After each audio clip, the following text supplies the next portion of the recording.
धरणग्रस्त माध्यमिक विद्यालय लोहटा पूर्व, तालुका कळंब, जिला उस्मानाबाद।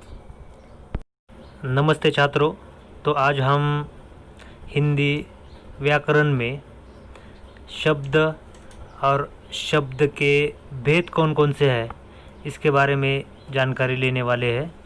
तो सबसे पहले हम शब्द किसे कहते हैं यह देखेंगे कि अक्षरों के योग्य अर्थ के समूह को शब्द कहते हैं, यानी कि अक्षरों का सार्थक समूह शब्द कहलाता है। शब्द के प्रकार देखने से पहले हम एक उदाहरण देखेंगे। यहाँ पर आपके सामने एक वाक्य है, लड़का चुपचाप बैठा है। इस वाक्य में लड़का यह पुल्लिंग है और बैठना यह क्रिया है। अब दूसरा वाक्य है, लड़की चुपचाप बैठी है।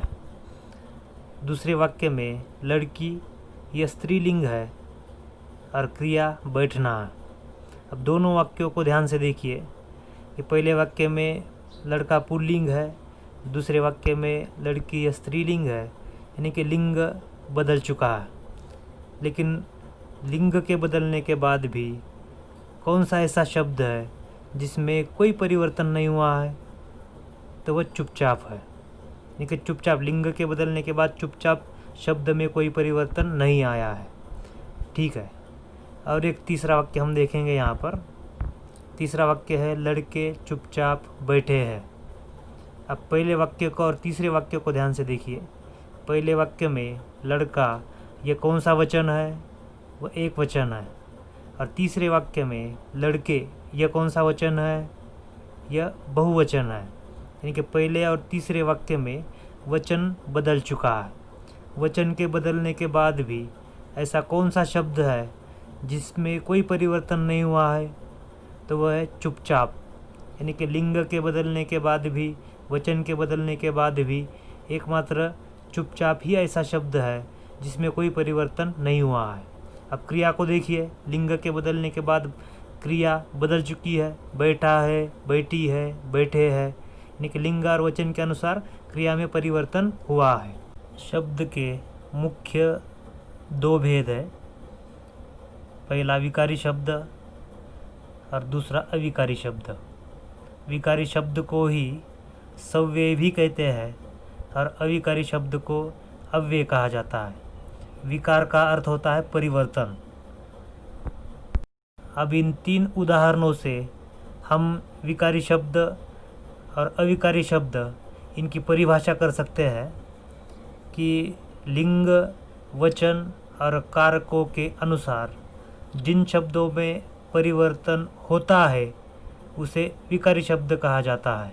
विकारी शब्द को ही सव्यय भी कहते हैं। लिंग, वचन और कारकों के अनुसार जिन शब्दों में परिवर्तन नहीं होता उन्हें अविकारी शब्द या अव्यय कहा जाता है।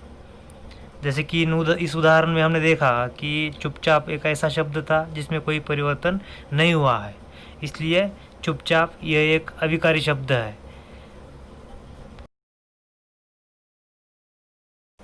अब यहाँ पर आपके सामने एक चार्ट दिखाई दे रहा है जिसमें यह दिखाई दे रहा है कि विकारी शब्द के 4 प्रकार पड़ते हैं। एक संज्ञा, सर्वनाम, विशेषण और क्रिया। वैसे अविकारी शब्द या अव्यय के भी 4 भेद है। भेद का अर्थ होता है प्रकार, क्रिया विशेषण अव्यय, संबंध सूचक अव्यय, समुच्चय बोधक अव्यय और विस्मयादि बोधक अव्यय। यानी कुल मिलाकर हम ये कह सकते हैं कि शब्द के 8 प्रकार है।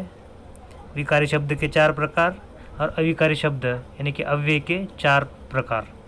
अब हम अगले वीडियो में एक एक प्रकार को विस्तार के साथ देखेंगे कि उनकी परिभाषाएं क्या है और उनके उदाहरणों के साथ उसे समझने की कोशिश करेंगे। बहुत बहुत धन्यवाद।